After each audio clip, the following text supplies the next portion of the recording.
Hey, Lighthouse for Life family, we have some exciting news to share with you today.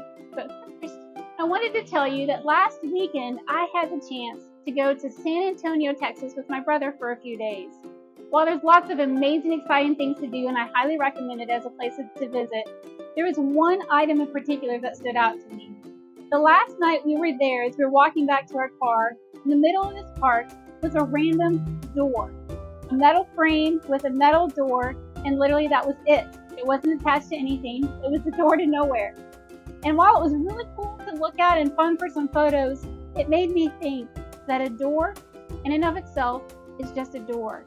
It's the property that it's attached to, the building that it's connected to, the room that it's connected to that bring all the value.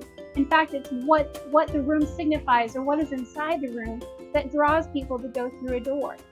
Right now, I am on the front steps of the Harbor property in front of our front door. And today we are super excited because very, very, very soon we are going to be able to welcome people through this door to what's on the other side. For the past 2 years, it's just been a door. Now we have the opportunity for it to be a connection from what's out here to what our survivors are going to find when they walk through this door. Welcome to the Harbor. Hey guys, my name is Heather Pagan and I am the Survivor Support Director. And I want to let you know that we plan on taking victims from survivors to thrivers here at the Harbor. Some of the things that we are going to offer our ladies is we're going to offer long-term and short-term support, which may include where they come in and they can grab a freedom bag. It's a book bag that has all their necessities and day-to-day hygiene items. We can provide them with transportation support, referrals to other organizations. Our Ending the Game group support, we will be able to provide them twice a year. And most of all, we'll be able to give them our Harbor guest services, where they can come in and they can get a hot meal, they can get a shower, they can do their laundry, or they can do all three. Some of our long-term support that we'll offer our ladies are one-on-one support with a survivor care coordinator, counseling with other partner agencies, connecting them with mentor volunteers, and financial literacy.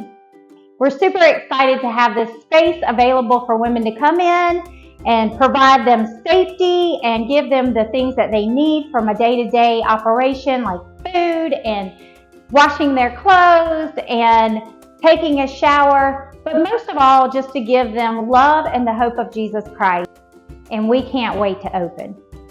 So as you can see, we are done.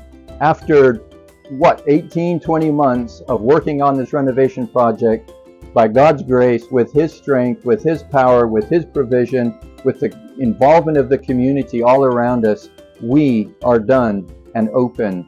We want to give God the praise. We want to glorify Him for His provision through many people in the community. So thank you so much for all that you've done. And we can't wait to keep you posted as we get underway to serve women in our community who've been exploited, who've been trafficked, and all that God's going to do. The people that walk up these steps and go through these doors, we have been praying for them. We don't know their names, but Jesus does. So would you join us, please, in praying for the many people that will receive help here and receive the gospel, which is the power of God unto salvation. So thank you for all you've done. Please continue to pray for us, and we love you so much, and God bless.